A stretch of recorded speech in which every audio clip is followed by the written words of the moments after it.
तो हमारा next topic है AC circuit containing capacitor only.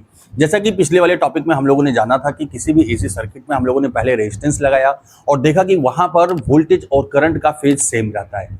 फिर उसके बाद हमने इंडक्टर यूज किया और इंडक्टर जब हमने अप्लाई किया एसी सर्किट में तो हमने ये पाया कि वहां पर जो वोल्टेज था वो लीड कर रहा था और करंट हमारा लैग कर रहा था। आज का जो हमारा टॉपिक है वो है कि किसी भी एसी सर्किट में हम कैपेसिटर अप्लाई करके देखेंगे और देखेंगे कि वहां पर वोल्टेज और करंट में कितना फेज डिफरेंस आता है या क्या क्या चीजें हैं। तो सबसे पहले मैं एक एसी सर्किट यहां पर कंसीडर कर ले रहा हूं। ये है हमारे पास एक एसी सर्किट और इसमें हमने लगा दिया एक कैपेसिटर और इसको हमने कनेक्ट कर दिया एक वोल्टेज सोर्स के साथ जहां से हम लोगों को सप्लाई मिलेगी। ये जो वोल्टेज सोर्स है इसके लिए मैंने इक्वेशन लिख दिया E is equal to E naught sine omega T. जैसा कि हमें इसके बारे में पता है कि भाई ओमेगा टी हमारा फेज है, ई नॉट हमारा मैक्सिमम वोल्टेज है और ई हमारा इंस्टेंटेनियस वोल्टेज है। अब हमको पता है कि जैसे ही मैं सोर्स को अप्लाई करूंगा यहाँ पर करंट फ्लो होना शुरू होगा, यानी चार्ज हमारे जो होंगे वो फ्लो होना स्टार्ट होंगे और इस कैपेसिटर की प्लेट पर आकर के चार्ज स्टोर होंगे। हमको यहां पर करना ये है कि ये जो हमारी इंस्टेंटेनियस करंट है उसके लिए इक्वेशन फाइंड आउट करना है सबसे पहले और फिर यहां पर इस वोल्टेज का जो इक्वेशन है इसके साथ कंपेयर करना है। अब अगर कैपेसिटर की बात करें तो कैपेसिटर चार्ज को स्टोर करने का काम करता है। तो जैसे ही मैं यहां पर वोल्टेज सोर्स को अप्लाई करूंगा यहां पर चार्ज हमारा स्टोर होना स्टार्ट हो जाएगा। और अगर बात करें कि कितना चार्ज स्टोर करता है कैपेसिटर तो हमको पता है इसका इक्वेशन होता है Q is equal to CV।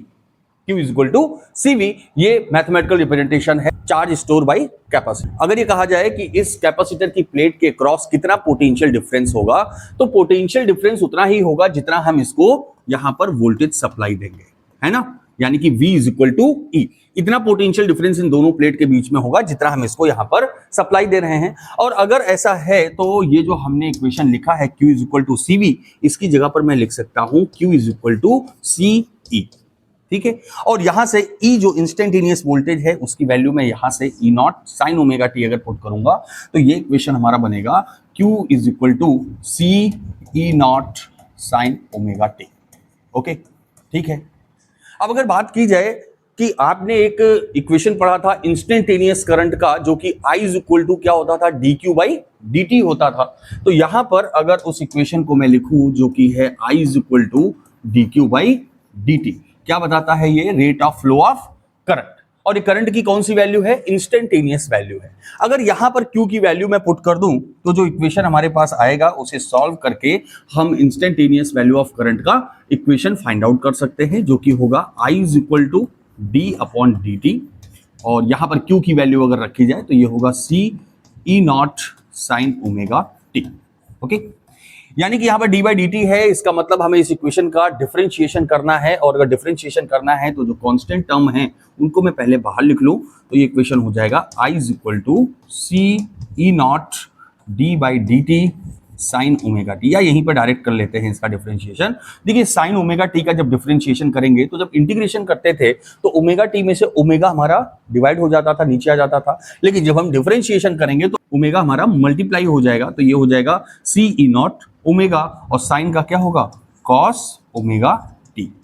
ठीक है, और फिर से वही वाली केस आ गया हमारे पास जो इंडक्टर में आया था कि भाई यहाँ पर साइन ओमेगा टी है, यहाँ पर कॉस ओमेगा टी है, हमें क्या करना होगा? कंपेयर करना होगा। और कंपेयर करने के लिए या तो यहाँ पर साइन कर दूं और या तो यहाँ पर कॉस कर दूं। तो चलिए आइए इसी इक्वेशन को हम लोग साइन के फॉर्म में अगर लिख दें तो लिखेंगे I is equal to C E naught omega और कॉस ओमेगा टी को मैं लिख सकता हूँ साइन 90 माइनस थीटा या 90 प्लस थीटा, तो मैं कहूँगा pi by 2 plus omega T. Sine 90 minus theta और साइन 90 प्लस थीटा, इन दोनों ही केस में जो आंसर आता है वो होता है कॉस थीटा। दोनों ही केस में कॉस थीटा आता है। लेकिन कब कहाँ कौन सा यूज करना है? देखिए पिछले वाले में हम लोगों ने ये वाला यूज किया था साइन 90 माइनस थीटा और उसको कॉस थीटा से रिप्लेस किया था। इस बार हमने यहाँ पर साइन 90 प्लस थीटा लिया है और यहाँ पर भी इसको कॉस से ही रिप्लेस करेंगे। कब प्लस लेना है कब माइनस लेना है ये चीज हमको समझनी होगी। मैंने आपको बताया था कि जो इंडक्टर होता है, इंडक्टर में हमारा वोल्टेज क्या करेगा? लीड कर रहा था और करंट हमारा लैग कर रहा था और यहां से जो वैल्यू आएगी वो करंट की इंस्टेंटेनियस वैल्यू को रिप्रेजेंट करेगा या फिर ये जो फेज होगा हमारा वो करंट को रिप्रेजेंट करेगा। अब पिछले वाले में हमने जहां पर माइनस किया था वहां पर हमको करंट को लैग कराना था, तो इस वजह से यहां पर मैंने साइन 90 माइनस थीटा कंसीडर किया था। लेकिन जब हम कैपेसिटर यूज करेंगे तो वहां पर करंट हमारा लीड करेगा, यानी कि उसका फेज ज्यादा होगा, और ज्यादा फेज तभी होगा जब यहां पर ओमेगा टी में कुछ ऐड किया जाएगा, इसलिए यहां पर हमने साइन 90 प्लस थीटा कंसीडर किया है। तो ये इक्वेशन हमारी आई है। इसको अगर सही तरीके से लिखना चाहें तो ओमेगा टी को पहले कर दें और पाई बाई 2 को हम बाद में भी लिख सकते हैं, यानी कि होगा omega t plus pi by 2। अभी यहां पर क्या करना है भाई, अगर करंट की इक्वेशन देखनी है तो वो होती है I is equal to I not sine omega T होती है। लेकिन यहां पर क्या है, सी ई नॉट ओमेगा है। इसका मतलब अगर मुझे मैक्सिमम वैल्यू ऑफ करंट चाहिए तो इस इक्वेशन की वैल्यू मैक्सिमम करनी पड़ेगी, और अगर इस इक्वेशन की वैल्यू मैं मैक्सिमम करूंगा तो यहां पर sign omega t plus pi by 2 की वैल्यू मैक्सिमम करनी होगी, और अगर ये मैक्सिमम यानी कि 1 के बराबर होती है तो आई नॉट की वैल्यू किसके बराबर आएगी, आई नॉट की value C E not omega के बराबर आएगी। डन। और ये जो मैंने आई नॉट की वैल्यू यहां से ली है इस इक्वेशन में पुट कर देंगे, जिससे कि हमको फाइनल करंट का इक्वेशन मिलेगा। क्या मिलेगा, I is equal to I not sine omega t plus pi by 2। Okay, ये इक्वेशन हमको मिल गई, जो कि हमारे किसकी है, जो कि हमारी करंट की इक्वेशन है। ये हमारी करंट की इक्वेशन हमको फाइनली मिल गई, और वोल्टेज की इक्वेशन के साथ हम इसे कंपेयर करेंगे, और कंपेयर करने पर हम ये देखेंगे कि यहाँ पर जो वोल्टेज है वो लैग करेगा और जो करंट है वो हमारा लीड करेगा, क्योंकि इसका जो फेज है वो कितना है, omega t plus pi by 2 है, और इसका फेज कितना है, सिर्फ ओमेगा टी है। ठीक है, तो यहां से जो रिजल्ट निकलता है कि अगर मैं किसी भी इलेक्ट्रिकल सर्किट में कैपेसिटर अप्लाई करता हूं तो वहां पर वोल्टेज हमारा लैग करेगा, और जो करंट है हमारी वो क्या करेगी, लीड करेगी। अब अगर बात करें कि कितना फेज डिफरेंस है या कितना लीड कर रहा है कितने डिफरेंस के साथ, तो यहां पर जो हमारा फेज डिफरेंस होगा वो होगा पाई बाई 2। ठीक है, वो भी कैसा, प्लस पाई बाई 2। ओके, कितना फेज डिफरेंस है, प्लस पाई बाई 2। कभी कभी ये क्वेश्चन हमसे एमसीक्यू में पूछे जाते हैं डायरेक्टली कि what is the phase difference between current and voltage when we apply the capacitor in any AC circuit. तो आपको यहां से बता देना है पाई बाई 2 का फेज डिफरेंस है, कौन लीड कर रहा है कौन लैग कर रहा है, हमने यहां से देख लिया। यहां पर हमारे पास जो I not is equal to C E not omega आया है, जरा इसको भी हम लोग देख लेते हैं। यहां पर अगर मैं चाहूं तो इस इक्वेशन को ऐसे भी लिख सकता हूं, E not upon I not is equal to 1 upon C omega. देखिए मैंने क्या किया, बस आई नॉट को इधर भेजा और सी ओमेगा को इधर भेज दिया। अब यहां पर देखिए ये लिखा हुआ है ई नॉट अपॉन आई नॉट, यानी मैक्सिमम वोल्टेज अपॉन मैक्सिमम क्या है, maximum voltage upon maximum current. और ये किसको रिप्रेजेंट करता है भाई, मैक्सिमम रेजिस्टेंस को रिप्रेजेंट करेगा। अब चूंकि यहाँ पर इलेक्ट्रिकल सर्किट में हमने क्या लगा रखा है भाई, कैपेसिटर लगा रखा है, रेजिस्टेंस तो लगाया नहीं है। इसका मतलब कि ये रेजिस्टेंस नहीं है लेकिन रेजिस्टेंस जैसी कोई चीज है। क्या है, रेजिस्टेंस जैसी कोई चीज है।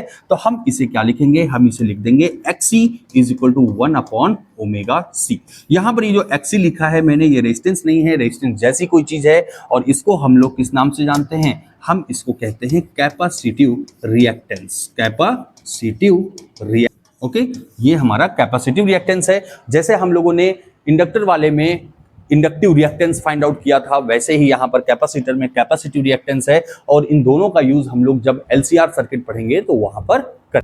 अब इसके बाद इसका वेव फॉर्म डायग्राम भी हमको ड्रॉ करना है, तो आइए वेव फॉर्म डायग्राम इसका ड्रॉ करते हैं। वेव फॉर्म डायग्राम ड्रॉ करना मैंने आपको पिछले वाले भी टॉपिक में बताया था। यहाँ पर सबसे पहले मैंने ये करंट वोल्टेज या फिर कहें कि टाइम के बीच में मैंने यहाँ पर ग्राफ ड्रॉ करनी है। तो ये हमारा करंट वोल्टेज हो गया, ये टाइम हो गया। सबसे पहले मैं यहाँ पर वेव फॉर्म डायग्राम ड्रॉ करूंगा किसका, वोल्टेज का। ये देखिए वोल्टेज ई नॉट साइन ओमेगा टी। अगर टी इज इक्वल टू 0 पर कंसीडर किया जाए तो वोल्टेज की वैल्यू 0 होगी, और कंटिन्यूअसली जैसे जैसे मैं टी की वैल्यू चेंज करूंगा वैसे वैसे यहाँ पर वोल्टेज की वैल्यू चेंज होगी। तो इसका जो हमारा वेव फॉर्म डायग्राम बनेगा वो कुछ इस तरीके से होगा।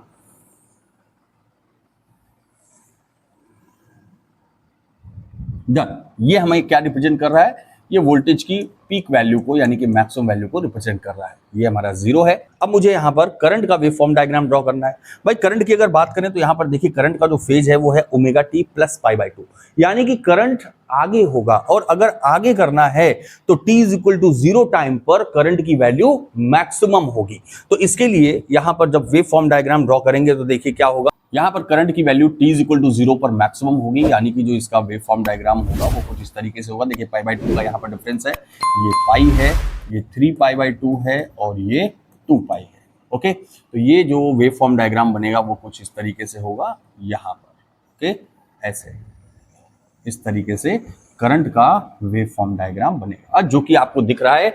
Voltage t is equal to 0 पर 0 है, लेकिन अगर करंट की बात करें तो t इज इक्वल टू 0 पर ये मैक्सिमम है। अगर हम चाहें तो इसको थोड़ा सा आगे की तरफ भी बढ़ा दें, क्योंकि यहाँ पर π/2 है, ये 0 है, तो यहाँ पर भी क्या होगा, π/2 होगा। अगर हम चाहें तो इसको आगे की तरफ भी ऐसे बढ़ा सकते हैं। अब आपको इस वेव फॉर्म डायग्राम में साफ साफ दिख रहा है कि यहाँ पर हमारी जो करंट है वो लीड कर रही है और जो हमारा वोल्टेज है वो लैग कर रहा है। ठीक है, तो अगर वेव फॉर्म डायग्राम पूछा जाए तो आप इस तरीके से बना सकते हैं। अब बात करते हैं जरा इसके फेजर की। फेजर के बारे में मैंने आपसे बताया था कि अगर हमें फेजर ड्रॉ करना है, चाहे वो करंट का हो चाहे वोल्टेज का हो, सबसे पहले हमें क्या करना है, हमें ये देखना है कि इसका फेज कितना है। जैसे अगर मान लीजिए मैं वोल्टेज का फेजर ड्रॉ कर रहा हूं, तो मैं देखूंगा कि इसका फेज कितना है। जितना फेज होगा एक्स एक्सिस के साथ, उतने एंगल पर मैं इसका फेजर ड्रॉ करूंगा। यहाँ पर फेज कितना है, ओमेगा टी है, तो एक्स एक्सिस के साथ मैं ओमेगा टी एंगल पर यहाँ पर इसका फेजर ड्रॉ करूंगा। ये है ओमेगा टी, और ये फेजर किसको बताएगा भाई, इस वोल्टेज की मैक्सिमम वैल्यू को रिप्रेजेंट कर रहा होगा। और जो इसका वाई एक्सिस वाला कंपोनेंट है वो इसकी इंस्टेंटेनियस वैल्यू को रिप्रेजेंट कर रहा होगा, जो कि है ई नॉट साइन ओमेगा टी। ये क्या है, वोल्टेज की इंस्टेंटेनियस वैल्यू है। डन। अब बात करते हैं जरा करंट की। तो करंट हमारा क्या कर रहा है भाई, करंट हमारा लीड कर रहा है, यानी कि ओमेगा टी प्लस π/2 है। तो एक्स एक्सिस के साथ ओमेगा टी प्लस π/2 एंगल पर हमको इसे ड्रॉ करना होगा। क्योंकि ओमेगा टी तो हमने यहाँ पर ले लिया है, अब मुझे π/2 चाहिए, तो यहाँ से 90 डिग्री पर इसका फेजर कुछ इस तरीके से हम ड्रॉ करेंगे। ये जो हमारा फेजर है ये है करंट की मैक्सिमम वैल्यू को रिप्रेजेंट करता हुआ। और हमको ये पता है अगर आगे है तो हम इसको कैसे कंसीडर करते हैं भाई, एंटी क्लॉकवाइज मेजरमेंट लेते हैं ना। तो भाई देखो, वोल्टेज यहाँ पर पीछे दिख रहा है और करंट हमारा आगे दिख रहा है। ये अगर ओमेगा टी है तो ये वाला एंगल हमारा होगा 90 माइनस ओमेगा टी, और अगर ये 90 माइनस ओमेगा टी है तो ये कितना होना चाहिए भाई, ये हमारा होगा ओमेगा टी।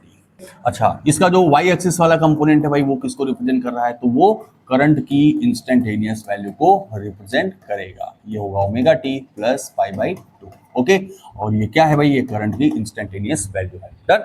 तो यहाँ पर देखिए, ये वेव फॉर्म डायग्राम हो गया, ये फेजर डायग्राम हो गया। यहाँ पर हमने एक एसी सर्किट है जिसमें कि कैपेसिटर को अप्लाई किया है। कैपेसिटर को अप्लाई करने पर हमने ये पाया कि जो वोल्टेज होता है वो लैग करता है, करंट हमारी लीड करती है, और करंट और वोल्टेज के बीच में जो फेज डिफरेंस होता है वो प्लस π/2 का होता है। साथ ही साथ हमने इसका वेव फॉर्म डायग्राम भी ड्रॉ किया, जिसमें हमने दिखाया कि जो करंट है वो लीड करती हुई हमको दिखाई दे रही है और जो वोल्टेज है वो लैग करता हुआ दिखाई दे रहा है। साथ ही साथ हमने इसका फेजर भी ड्रॉ किया। यहाँ पर ये वोल्टेज हमारा लैग कर रहा है, पीछे की तरफ है, और करंट हमारा लीड कर रहा है। डन।